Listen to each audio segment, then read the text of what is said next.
जो रोज गाय को प्रणाम करता है और गाय की प्रदक्षिणा करता है तो भगवत प्रदक्षिणा का उसे फल प्राप्त होता है। यदि घर में गाय बंधी है और भूखी है और प्यासी है तो तुम्हारे सारे पुण्य नष्ट हो जाएंगे।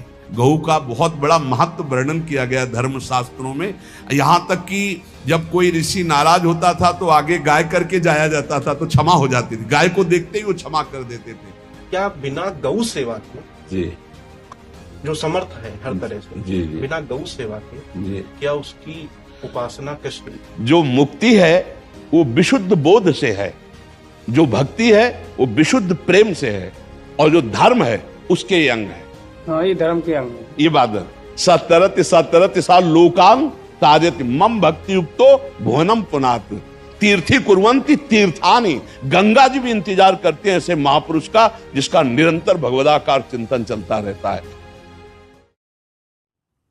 गृहस्थ धर्म में जैसे है या जिनके पास बहुत अर्थव्यवस्था है, उनको चाहिए कि गौ सेवा से बहुत जल्दी शरीर पवित्र होता है, हृदय भी पवित्र होता है और गोविंद भी प्रसन्न होते हैं।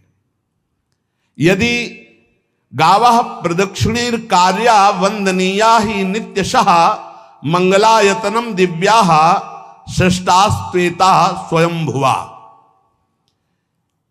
यदि गाय घर में पाली जाए या गौशाला खोली जाए और गौओं की सेवा की जाए, जिनके पास अर्थ है, भाव है, भगवान स्वयं श्री कृष्णचंद्र जी ने गौ सेवा स्वीकार की, गौवें चराई।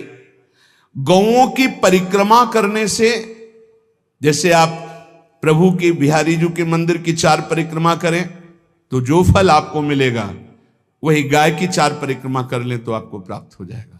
गौ की प्रदक्षिणा से गावः प्रदक्षिणी कार्या वंदनीया ही नित्यशः। जो रोज गाय को प्रणाम करता है और गाय की प्रदक्षिणा करता है तो भगवत प्रदक्षिणा का उसे फल प्राप्त होता है। जहां गौएं विराजमान होती हैं वो बड़ा पवित्र दिव्य तीर्थ स्थल माना जाता है। गौएं जहां विराजमान रहती, गौशाला में भजन करे तो कई गुना बढ़कर के प्राप्त होता है। स्वयं ब्रह्मा जी ने गौओं को दिव्य गुणों से विभूषित बनाया है। अप्यागाराणि विप्राणाम देवतायतनानि च यद गोमयेन शुद्ध्यंतिम किम ब्रूमो हृदिकम ततः। गाय के गोबर से जहां लेपा जाता है वहां जिस देवता का आवाहन करोगे वही देवता आकर विराजमान हो जाएगा। अपवित्र भूमि में भी यदि गाय के गोबर का लेप कर दिया जाए तो परम पवित्र मानी जाती है। गाय बहुत पवित्र, जहां वो बैठती है, जहां वो मूत्र त्याग करती, गोबर त्याग करती, वो स्थान तीर्थ तुल्य पवित्र माना जाता है। भगवान जब गाय के पीछे पीछे चलते तो गोरज उड़कर उनके मस्तक पर विराजमान होती, उनके मुखार बिंद पर विराजमान होती।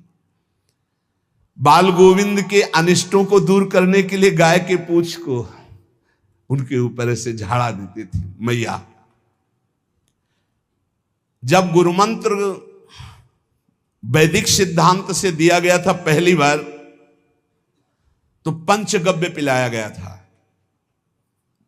गोमूत्रम गोमयम क्षीरम दधि सर्पिस्तथैव च गवाम पंच पवित्राणि पुनंत सकलम जगत।